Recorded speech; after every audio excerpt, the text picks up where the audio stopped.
Welcome everyone to the Tethys Shipyards. I am Takeshi Yamato, the Yardmaster, joining our host, the Housecoat Gamer. Yo.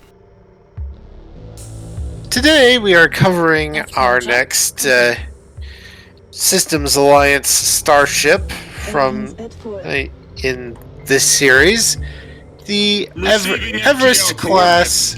Linking up to nearby conduits. The Everest-Class dreadnought.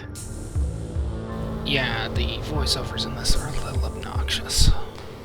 Yeah. Regardless, the Everest-Class is one of the first dreadnought-class designs created by the Systems Alliance, and not without good reason. It's a reliable, large vessel with a very big gun. It also has a number of side-mounted weapons and a small hangar bay for fighters and shuttlecraft. It has been around since the first Contact War, at least, and served rather well during that little debacle. And for decades afterwards, for one simple reason. It's simple, it's reliable, and just about anybody is afraid of the damn thing. Yeah. After all, it is a ship with a really, really big gun. Yep, a gun that is capable of ruining. That every time it fires is ruining someone's day, somewhere, and sometime. Really? It's Mass Effect. It has to be done. I'm sorry. Regardless. This massive, overgunned vessel, by most standards, is a relatively rare sight for one simple reason. The Treaty of Firaxon. Yeah. Which really is a session of stupidity, if you ask me. Yeah, it limits the number of Dreadnought-class vessels that any species can have. The Turians have the most, then the Solarians, then the Asari, and then everybody else. Hazron said that is just stupid. Luckily, humanity managed to get around this by making carriers. Carriers that just so happen to have really big guns.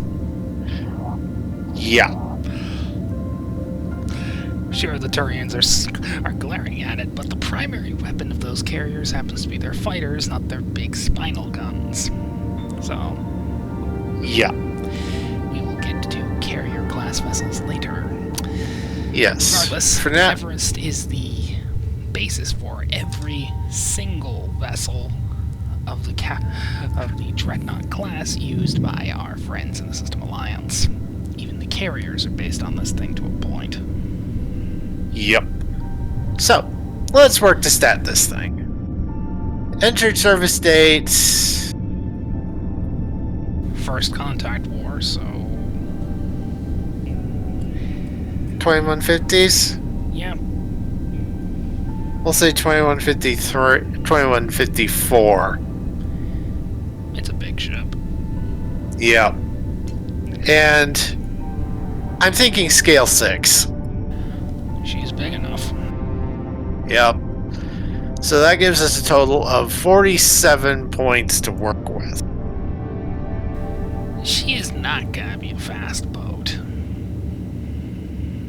Right. I mean, her job is basically to stand off and unleash, well, lots of guns. Yeah. I'd say weapons and structure both at 8 at least. Maybe bring one up to 9. That would be the gun. Because that's a really big gun.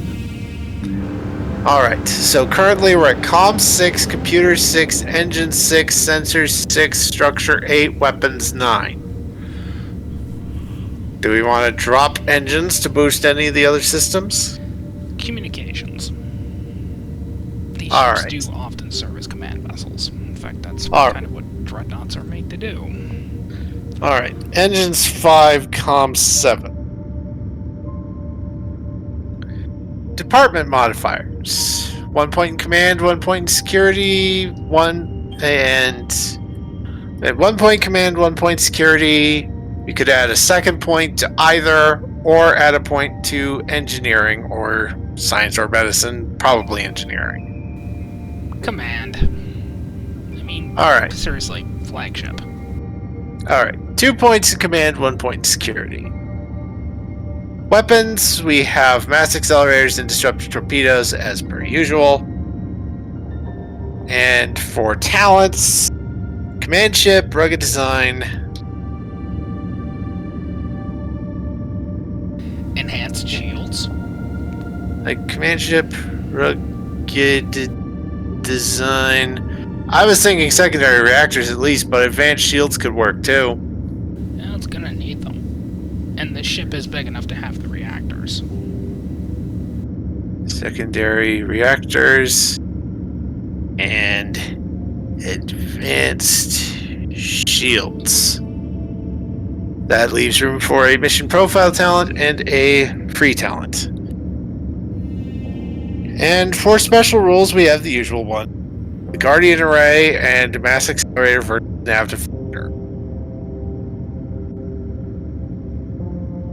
And for descriptor traits, we have Systems Alliance Starship. First of her breed. The Everest is the first capital ship ever built by the Systems Alliance. First of her breed. Yeah. FTL jump complete. Nasty little boat. Well, nasty, not so little boats. Point taken. Regardless, the Systems Alliance is reaching the end of its rope when it comes to capital class vessels. We only have a few more left. Yeah. But I suppose that means I'm going to be shifting over to Cerberus soon. Yep. Bye-bye. Yeah.